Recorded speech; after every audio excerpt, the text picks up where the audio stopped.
At just 28 years old, he's already a well-known comedian in South Africa. I did it too. Any South Africans here? Other than you guys, any South Africans?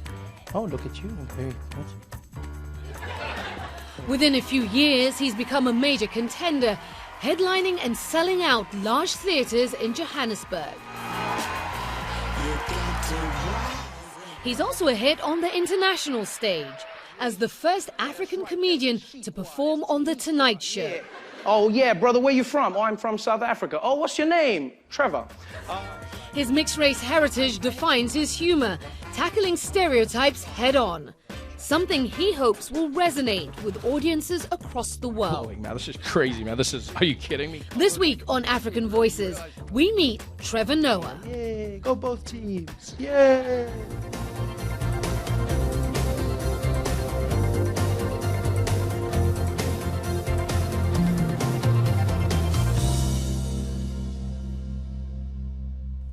Comedy is international. Everybody can laugh everywhere in the world. There's no difference. How do I prepare for comedy? I prepare by living life. I don't write anything down. It's all in the head. I try and figure out what's going on, where it's going on. The story grows every day, it evolves. I like to forge the story in my head. Most of my show is true. Like 90% of everything I say on stage is true. I just have to find the way to make it funny. That's the difficult thing, you know? It's the same guy you're seeing on the stage, but you don't know. I don't like to think of it like a job. I'm not performing for you. It's not and action. I don't like that. My ideal setting is I walk from the streets, backstage, straight onto the stage if I can. So 2 minutes and then I'm on the stage. That way in my head I've gone from my world and then into a social setting with my friends, because that's what I want. I want my audience to be my friends. That's when they'll get the best comedy. If they see me as a performer, they won't get the best show. That's all I think about when I'm out there is have fun. That's the main thing. Have fun, have fun, have fun, have fun. South African comedian Trevor Noah has made a name for himself in comedy on multiple continents, stirring up laughter spawned by issues most find difficult to discuss. I come from the home of some of the best racism in the world. You got to understand that. In South Africa, we know racism, we make racism. That's top quality racism, that's export racism. So forgive me for being a racism snob. The tour is called That's Racist, and obviously that was playing on what's going on in the country right now in South Africa. The honeymoon period is over in South Africa. We had a great time after democracy. You know, we had a series of highs. The stock price was rising and rising. Everything was doing really well. Mandela, cool guy. We had sporting events, winning World Cups, hosting African Cup of Nations, winning those. Everything was great. 2010 World Cup, and then now it's like, where to from here? Now we have it's like a post-2010 depression. Just it's reality now. Now it's what's the next thing? And so a lot of racial tension has resurfaced, but it's not that it was gone. It's just that because we were having so much fun, we didn't have time to pay attention to it. And now it's like, because there's nothing, we are now you realize that there's still a lot of racial tension in the country. And so that's why my show, That's Racist, I just love to talk about that. I believe once you talk about the thing, it becomes so much easier instead of acting like it's not there. The standards are dropping everywhere. It's just people don't know what they're doing. They're trying, but they are horrible at it. You know, like in the UK here, you've got what, subtle racism? Oh, you know what I mean? No, I don't. I really don't. Race and ethnicity are leading themes in his stand-up. Themes that were a major part of his life growing up in a Soweto township and being labelled a mixed race. I grew up in South Africa during a time known as apartheid, right? And for those who don't know, apartheid was a law in our country that made it illegal for black and white people to interact with each other, right? So you weren't allowed to do this. So for instance, you see like here, you've got like these tables, you've got the white woman sitting with the black guy and all of that, and you've got like over there, the man from Zimbabwe, and you're sitting with your white friends, and this is all cool and everything, but if you did this in South Africa during apartheid, then you'd be arrested. You couldn't, well, they'd arrest the black people, they just ask you guys not to do it again. It's just be like, everybody makes mistakes, so it's okay. I was born to a South African mother, Xhosa woman, and a Swiss father who moved to South Africa in the later years of his life. And they met and they got together. There was an underground scene almost in South Africa at the time, in places like Hillbrow, where in the inner city, even black people weren't allowed to be there beyond certain times. You know, they had to carry around an identity document that was called a dompas, which was the nickname given to it, which meant a stupid book, like your stupid passport.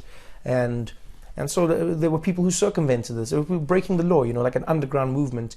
And my mom was obviously one of those people. You know, it was in a weird way they weren't fighting the system in the strictest sense of the term, but they were fighting it by doing their thing. You know, they were living their life. They were mixing with people they shouldn't mix with.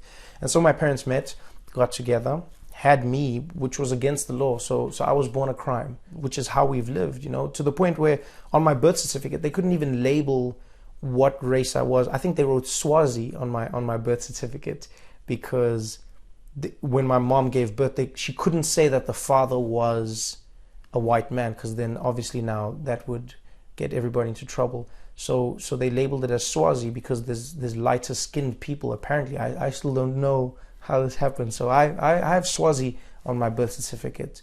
I lost contact with my father for many years. You know, it became increasingly harder to keep touch with him and traveling and so on.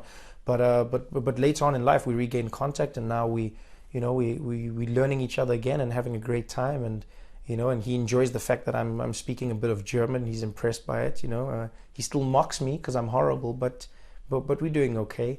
And my mom and I we've always been close. You know, we've always had a wonderful relationship. I've been blessed in that regard. And with all of my family, really, we're still very close, very small, close-knit family that gets along well. So they're a big part of my life. We talk about things, we discuss things. That's why they're a big part of my comedy. They are what made me, and so I'm a product of that, and I try and make my comedy a product of that as well. System, my mom would be arrested, she would be fined, and still she was like, woo, I don't care, I want a white man, woo, you know, crazy woman. And my dad was also like, well, you know how the Swiss love chocolate, you know, so he was just... I discovered I was black at the age of 12. Very strange way to say it, but I was lucky enough to go into a private school when I first started. I got expelled from the school in standard 5, which is grade 7, somewhere around there. So I guess I just you know had a problem with authority and the place I was in, and so I went to another school, and now my mom couldn't afford to send me to a private school, of course. So I went to a public school, and it was a mix. There were white kids and there were black kids, and I went to the school and I felt at home with the other black children. I didn't even know this. I was just, you know, they didn't understand why I could speak the languages. I didn't understand why I shouldn't be able to speak the languages. And that's really the world that I lived in. And that's when I realized, okay, things are different out here. This is more like the real South Africa. And then that's what I grew up in. That's the world that I formed myself in. And that's really what has forged me for the rest of my life, I guess. A film called You Laugh But It's True was released last year, documenting Trevor Noah's success. For the first time, we have a comedian who is not stuck by race or ethnic group. He's from a white family, so a part of him is white. He's from a black family, a part of him is black, a part of him is colored, because, you know, his experiences would have included that. The film chronicles the days in 2009 leading up to the comedian's first one-man show in Johannesburg. First time ever, Trevor Noah will be performing his one-man show, The Daywalker, at the Lyric Theatre in Gold Reef City. Something unheard of for such a young comedian in South Africa. Here to perform in his very first much anticipated one-man show. Ladies and gentlemen, give it up for the Daywalker, Trevor Noah! It was one of the most important events of his career. Noah performed in front of sold-out crowds in an 1,100-seat theatre. Comedy is really getting quite popular in South Africa. It's great. It's moving from the bastard child of entertainment into the mainstream, which is very good. And I think the reason it's doing so well is because South Africans need to laugh and South Africans want to laugh. We have a lot of stories to share. We have a lot to learn about each other because we were separated for so long. So now we're trying to understand who we are and who everyone around us is as well.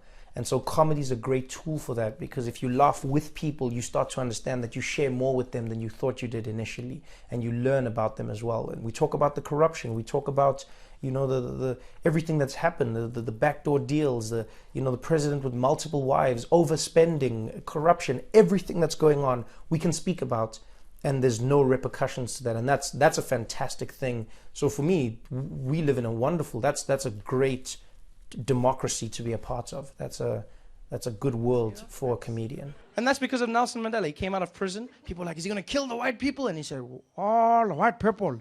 And they're like, what is it? Don't do it again. Next, another big break, and a first for any African comedian.